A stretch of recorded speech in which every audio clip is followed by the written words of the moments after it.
Minister, on the outset, the concept of this commencement date looks somewhat technical, but I just want to give you the context as to why I'm raising it. I'm raising it after a visit from Minister Peter Burke and I to Oireachtas, a secondary school in Dundalk in County Louth last week ahead of Europe Day today. And that school is really, well, first of all, it's one of Dundalk's newest schools. But it is really quite an incredible school because there are 44 different languages in the school from its student body. And it really is representative of what Ireland's schools of the future are going to look at throughout the next decade. And this is why I'm raising this issue, because it affects every post-primary school in the state, of which there's about 760.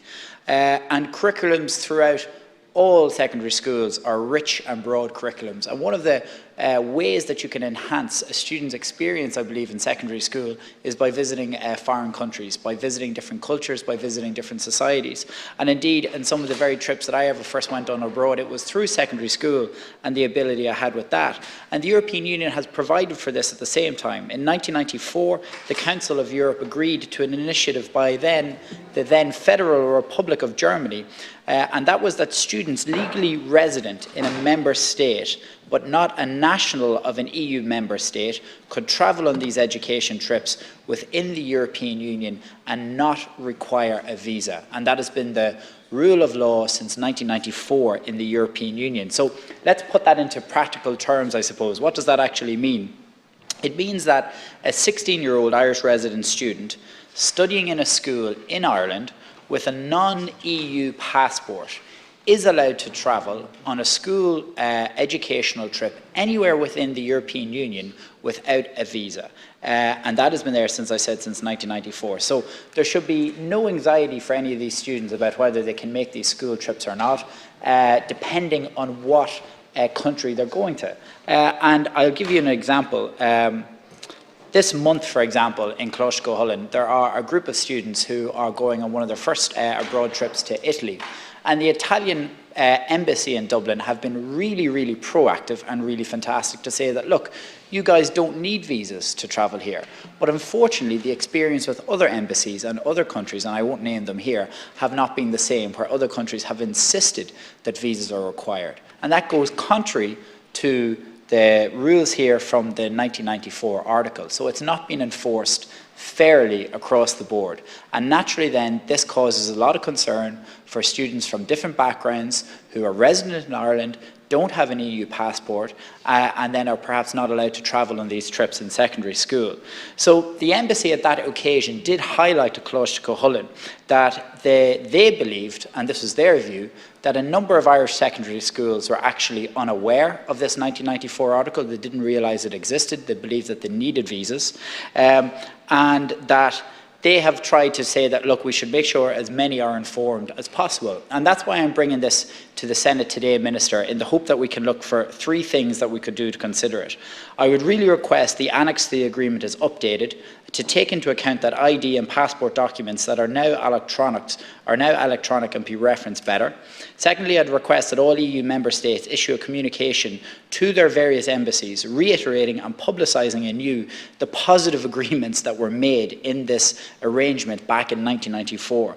And finally, I think it would be important to work with our colleagues in the Department of Education in particular to make sure that this information is getting out there to schools right across the way. I think that would be really helpful in removing this level of anxiety and red tape that secondary schools are experiencing throughout the country. Senator Hurd, Minister. Thank you, Cathaoirleach, and I want to thank the Senator for bringing this matter to the attention of Minister Harris. And the Senator is aware Ireland, as a member of the European Union, offers freedom of movement to nationals of the European Economic Area and certain family members, and the relevant EU legislation in this regard is the Directive on the Right of Citizens of the Union and their family members to move and reside freely within the territory of the Member States. On the 30th of November 1994, the Council of the EU adopted a Council decision on a joint action adopted by the Council on the basis of Article K32B of the Treaty on the European Union concerning travel facilities for school pupils from third countries legally resident in a Member State.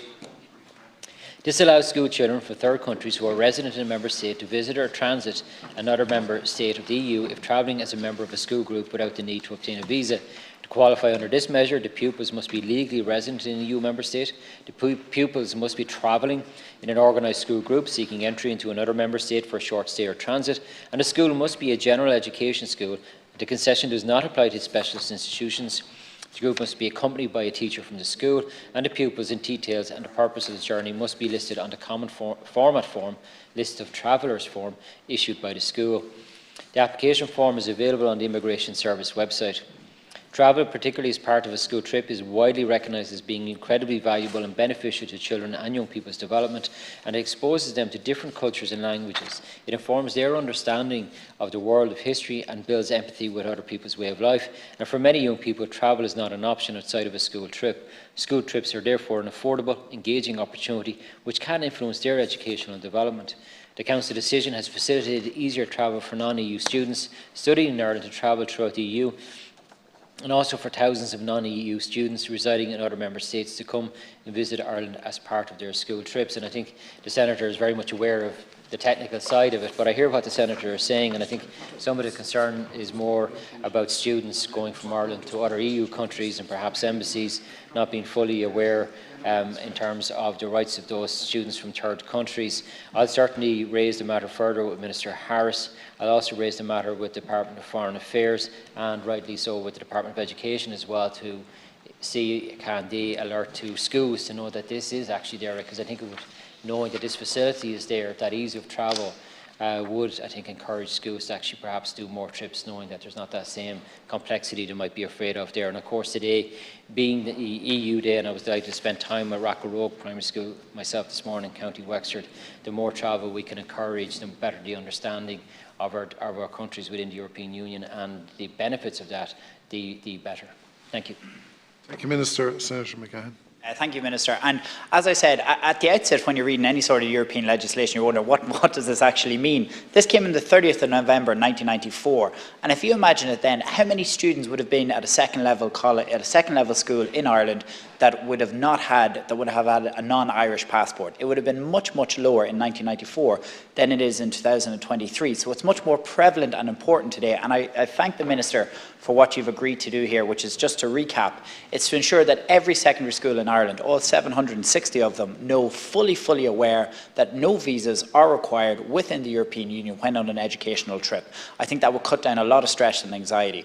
And the other issue about it is, and I'm not sure how we can do this, perhaps it should be the Minister in the Department of Foreign Affairs, is to make sure that every embassy knows that this is part of a European declaration from 1994, and it is simply not acceptable for some European embassies in this country to decide that they're not going to listen to it and that they're going to ignore it. Now, I'm not going to mention them, but you have to turn around and you say, is it a lack of their own knowledge to enforce this? So perhaps we just need to remind them that if you are a student in this country, you are allowed to go abroad regardless of whether you have an Irish passport or not on an educational trip. That's great. Thanks, Senator McGahon. Minister. Thank you very much. And again, thanks, Senator McGahon, for raising this important matter. And I will certainly raise the matter further with Minister Harris. As the Senator is aware, Ireland, as a member state of the European Union, offers freedom of movement to nationals of the European Economic Area and certain family members, and the relevant EU legislation in this regard is the Directive on the Rights of Citizens of the Union and their families to move and reside freely within the territory of the Member States. I again want to thank the Senator for bringing this matter to the attention of Minister Harris, and I advise that he's already passed your comments to officials working in the department who will now examine the matter further. And I would like to emphasise that any school in Ireland that is going abroad should check what requirement is with the host country and the airline, and these requirements can vary. Some countries require passports to have at least 6 months left on them from the date of planned departure before allowing entry into the country, and the Department of Foreign Affairs website has helpful information in this regard for teachers. Finally, I would like to wish a successful journey to the students in Coláiste, Cuchulainn, Dundalk, and as I say, I'll bring the matter to the attention of the Minister for Foreign Affairs and the Minister for Education as well. Thank you. Thank you, Minister.